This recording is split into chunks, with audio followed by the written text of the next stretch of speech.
Hey everybody, welcome back to the Plays and Fades YouTube channel. I'm your host, Gordo, and welcome back to another Best Bets video, this time for UFC Vegas 79, and we do have ourselves an 11 fight slate to break down. As always, I'm going to give you guys my best bets on the card, sponsored by Coolbet. Be sure to check them out in the description down below. This week we are talking, as always, our favorite money line, or in this case, an underdog, our favorite bankroll builder parlay, and our favorite long shot prop. And even just to, make it even better, I will throw in a single straight bet prop I like as well there, just to help you guys make some money this weekend. So without further ado, hit the like button down below, subscribe to the channel. Let's do this. Let's get started with this chalky parlay. As always, not gonna be the prettiest of things. These are just two things I think happen at a very high indication. Starting off with an extremely low level fight. So if you don't want to play into WMMA variants, probably not the parlay for you, but we're taking Mizuki Inoue to win this fight. She's taking on Hannah Goldy, someone who is shredded and huge, but that's really all she has going for her. She lacks hand speed, she lacks technicality, takedown defense, a lot of things that are not going for the way of Hannah Goldy, and I do think that Mizuki Inoue is going to have the ability to take advantage of it in this spot here. She is a lifelong mixed martial artist, someone who has the ability to mix it up not only in the feet, on the ground as well, and I just think is going to be the far more superior technical striker of this bout.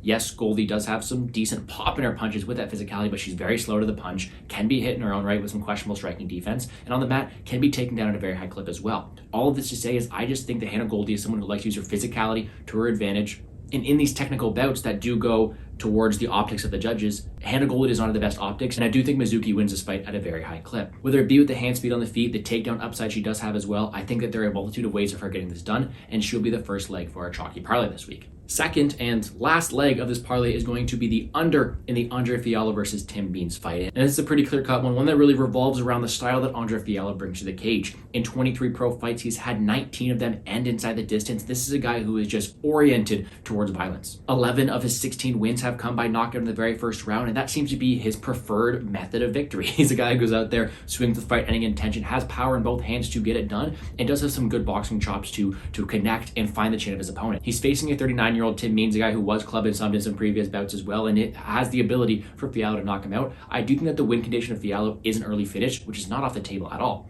The problem with Fialho, though, is he's a better hammer than he is a nail, and after that first round, he slows a bunch. And in the fact, he's lost a lot of these bouts by knockout. 71% of his losses have come by knockout, including his last 3 under the UFC banner. We know that he has a very killer to be killed style, and for that reason, I'm covering my bases with the under here. I do think that his two-legger is pretty straightforward, pretty simple, and on a low-level card like this, these are two spots I do like to happen at a pretty high clip here. Like I said, Mizuki's the all-around better mixed martial artist, whereas Fialho has a killer to be killed style that either Means can take advantage of, or Means, being a 39-year-old, will crumble to that power of Fialho. Either way, I do think both these fights play to our advantage at a high clip, and I do like this parlay here. Moving on, though, let's talk about this underdog, or the moneyline prop of the week, which is an underdog, but something that is not going to be the prettiest thing. So if you guys like dependency or reliability, close your ears for this one. Look away, because we are talking about Jake Collier versus Muhammad Usman. And I know, guys, not the prettiest of things. We're blowing up heavyweights and we're taking the underdog, but he is an underdog in this matchup against someone Muhammad Usman, who I think lacks a lot of these attributes that this better level of competition that Jake Collier is losing to does.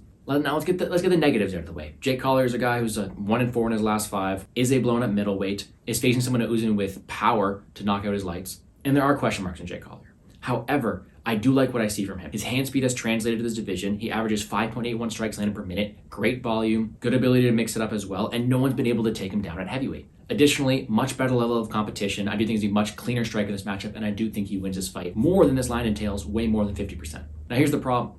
Now, the big reason we're taking Jake Collier is because of how Muhammad Usman looks. Muhammad Usman, I think, lacks a lot of things that you want to see from a guy at heavyweight. He himself, not the biggest heavyweight, although he's very, very athletic, he is super low volume, very inexperienced in mixed martial arts, and has these flaws that can be taken advantage of. He only averages 0.92 strikes landed per minute. That's less than a strike a minute, landing at a 27% accuracy. Yes, when he lands, he's going to have a ton of power, but he's going to be slower to the punch here, not be winning the optics at a high clip, and the striking in general should go towards Jake Collier. Now, yes, the ground game Usman does have in his back pocket, but he's not a primary wrestler. Yes, he was able to take down Tafa, but he was hanging on for dear life in that matchup, something that I think Collier could take advantage of. Tafa wasn't able to finish Usman because he was inexperienced. I think Collier would have been able to finish Usman in a spot like that. We saw in his Ultimate Fighter appearances, Muhammad Usman preferred to strike and went to very, very close decisions against guys far inferior to Jake Collier. I didn't think Jake Collier was going to be the far more superior striker here, better optics, more ability to win these fights on the stretch. Having that level of experience and striking in his back pocket, I do think he wins this fight way more than a plus 125 indication does. I'm taking the underdog here in Collier, and I do think he gets it done for us. And now into the props we like this week. And I know I told you guys I was going to be betting a prop straight up, and I was going to mention that. And that is going to be Malkoun versus Brundage. Fight doesn't go the distance. sitting around either -120 at this time right now. That's not the bet we're talking about here. I just wanted to mention it because I do think it finishes at a higher indication than that line, considering the style of Brundage, which is killer to be killed. Yes, Malkoun is a decision machine, but Brundage fights at such a high pace that he's going to be gassed after round 1.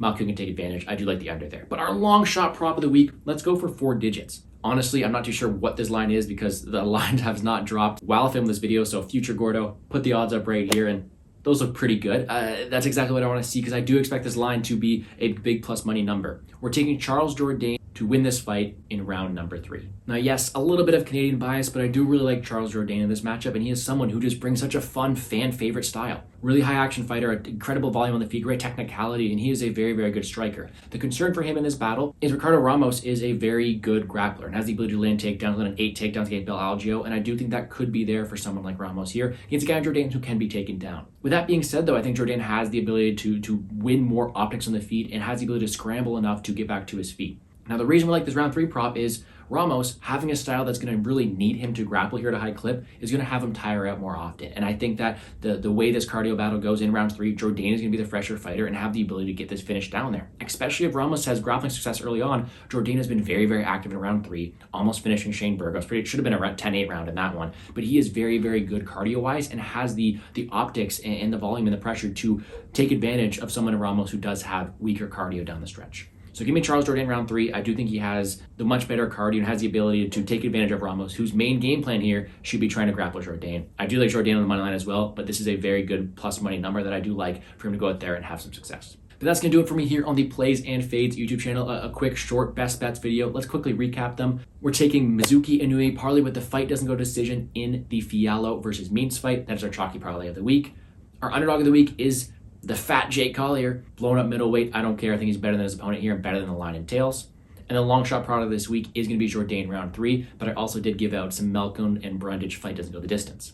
Now, those are 4 prop bets I will be placing on CoolBet, so make sure to check out the description down below to join me in that regard. I hope all you guys have enjoyed the video. If you did, hit the like button down below, subscribe to the channel, check me out on Twitter. Hopefully you guys picked up on some knowledge. Enjoy the fights this weekend, and let's make some money, guys.